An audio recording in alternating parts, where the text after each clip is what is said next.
We're talking the best approach to building a budget and how to get the process started. Everybody hates the B word, that's what we call it. So we do call it a spending plan. That seems to be a lot easier for people to kind of digest. And you do not have to have a degree in mechanical engineering to set up a budget. It can be done very simply. And again, there are a lot of tools out on the market. Mint.com, your bank will have a tracking tool for your spending. Looks like a pie chart. So that makes life a little bit easier. But in reality, it can be as simple as a piece of paper, or it can be as complex as a fancy Excel spreadsheet. So if I'm just in the beginning stages of this process, where should I start? It's really knowing where you stand. It's getting that baseline information about where am I, and then it's spending less than you make. And so if you're on grant money or if you're on loan money, and at the beginning of the semester you know you have X amount of dollars, and then you have a plan to say I have to spend it on this, this, and this, then I've got a discretionary bit of money after that. That's kind of our best case scenario. I think where we get in trouble is where we don't have a baseline and our students are out spending a little bit more than they think that they actually, or that they should. And at the end of the semester now we're eating ramen noodles for breakfast, lunch, and dinner, and coming by and trying to find where we can get a free candy bar every once in a while. So those are things that we have to consider. But first step is always, where am I? What are my expenses that I've got to cover? And then how much do I have after that? A great place to start if you're looking for info on how to create a spending plan is right on your bank's website. They've got a ton of great info, and there are plenty of other resources out there too if you know where to look. There are over 150 apps on iTunes to just figure out how to budget.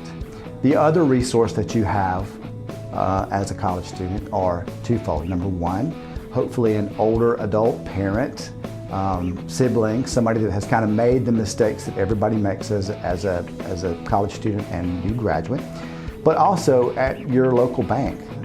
There are people that sit there all day long and they are familiar with this process, and they will be more than happy to help you.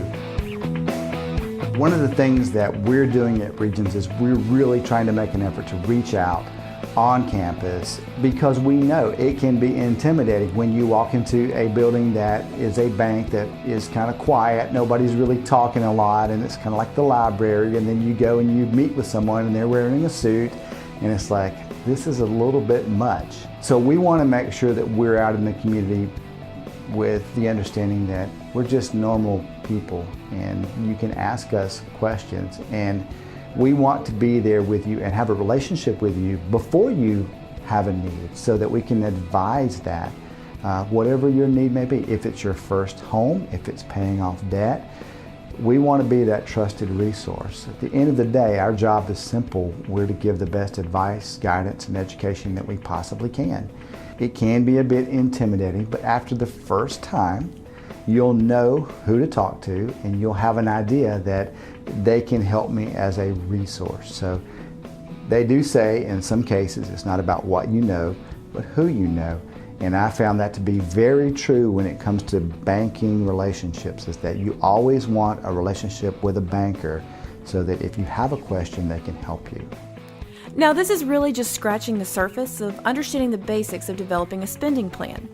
The beginning stages of this focus on knowing how much you're earning, making sure that outweighs how much you're spending, finding a dependable means of consistently tracking this information, and then building a relationship with those in the industry who can help you with the bigger decisions. When you have the opportunity to put any money back at an early age, please do so. When you get that first job and you're offered that 401k with match or no match, begin immediately to put that money back. You will not miss it, you won't see it, and budget accordingly. And if possible, begin to pay off your debt as soon as you can. Got questions? Stop into Louder 101 if you'd like to learn more.